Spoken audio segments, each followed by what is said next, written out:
చాలామంది promise card తీసుకున్నప్పుడు ఈ సంవత్సరం నాకు మంచిది వచ్చింది, ఈ సంవత్సరం నాకు సరిగ్గా రాలేదు, నేను కోరుకున్నది రాలేదు, ఇట్లా చాలా అంటూ ఉంటారు. కానీ దేవుని దగ్గర నుంచి వచ్చిన మాట ఏది కూడా వ్యర్థంగా పోదు. అయితే మనం దాన్ని సరిగ్గా చదవలేదేమో అని నేను అనుకుంటాను.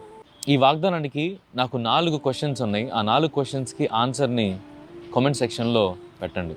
ఏ పుస్తకంలో అయితే ఉందో ఆ పుస్తకం ఎవరు రాశారు, రెండవది ఎందుకు రాశారు, అంటే ఏ కాంటెక్స్ట్లో అది రాయబడింది, ఏ సందర్భంలో రాయబడింది, మూడవది ఏ సంవత్సరంలో రాసి ఉండొచ్చు, సుమారుగా యు డూ యువర్ రీసెర్చ్, ఏ సంవత్సరంలో ఆ పుస్తకం ఆ సందర్భం రాయబడింది, నాలుగవది ఎవరి కోసం రాశారు, ఎవరిని ఉద్దేశించి రాశారు. ఇప్పుడు పౌలు గారు ఉంటే కొరింథీకి రాశారు, కొలస్సీకి రాశారు, ఇలా మాత్రం కాదు. కానీ మీరు ఆ వచనము లేదా ఆ అధ్యాయం మొత్తం చదివితే మీకు కంప్లీట్ కాంటెక్స్ట్ మీకు అర్థమవుతుంది.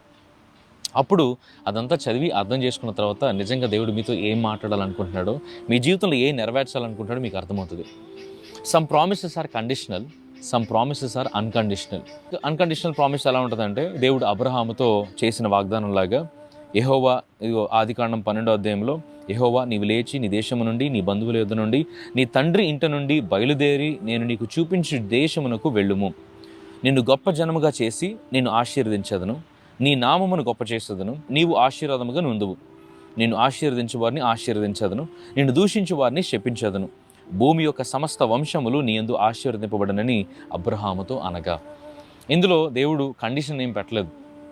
నువ్వు నీ తండ్రి ఇంటి నుంచి బయటకు వస్తే నేను నిన్ను దీవిస్తాను, నిన్ను ఆశీర్వదిస్తాను, నువ్వు ఆశీర్వాదకరంగా ఉంటావు, అలాగే నేను ఆశీర్వదించేవారిని నేను ఆశీర్వదిస్తాను, నిన్ను దూషించేవారిని నేను శపిస్తాను అని చెప్పి నీ జనరేషన్స్ ఈ భూమి అంతటికీ కూడా ఆశీర్వాదకరంగా ఉంటాయని దేవుడు అబ్రహాంను దీవించాడు. కండిషనల్ ప్రామిసెస్ ఎలా ఉంటాయి చెప్పన, రోమన్స్ చాప్టర్ 10:9లో ఎలా ఉంటుందంటే, నువ్వు నాకు లోబడితే నేను ఇది చేస్తా, నువ్వు ఇలా ఉంటే నేను అలా ఉంటా. దేవుడు ఏమంటున్నాడంటే, నీవు రక్షింపబడాలి అని అంటే యేసు ప్రభువు అని నీ నోటితో ఒప్పుకోవాలంట. ఇక్కడ ఒక కండిషన్ కనపడుతుంది. నువ్వు ఎప్పుడైతే నీ హృదయంతో నమ్ముతావో అప్పుడు నీవు రక్షింపబడతావు. చాలామందికి ఆ ప్రామిస్ కార్డులో ఒక లైన్ చూసి, ఓ దేవుడు నన్ను దీవించేస్తాడు, దేవుడు నన్ను దీవిస్తా అంటున్నాడు, దేవుడు నన్ను హెచ్చిస్తా అంటున్నాడు, నన్ను పోషిస్తా అంటున్నాడు, నాకు సహాయంగా నిలబడతా అంటున్నాడు. కానీ అందులో కండిషన్ ఉందా, కండిషన్ లేదా అనేది మనకు తెలియదు. కాబట్టి ఎప్పుడైతే మీరు ఎంటైర్ వచనాన్ని చదువుతారో అప్పుడు మీకు ఆ కాంటెక్స్ట్ ఏంటనేది అర్థమవుతుంది. ఎప్పుడైతే దేవుడిచ్చిన వాగ్దానాన్ని ఇలా చదివి అలా పక్కన పడేస్తారో, ఆయనకి అవిధేయులుగా జీవిస్తున్నట్టు, ఆయన వాగ్దానాన్ని విలువగా ఎంచనట్లు, అటువంటప్పుడు అది మీ జీవితం నెరవేరదు.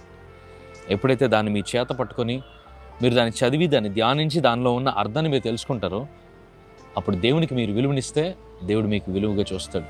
నన్ను గణపరచేవారిని నేను గణపరుస్తాను అన్నాడు, నన్ను ప్రేమించేవారిని నేను ప్రేమిస్తాను అన్నాడు. ఈరోజు ఆయన ప్రేమించేవారిగా ఉందాం.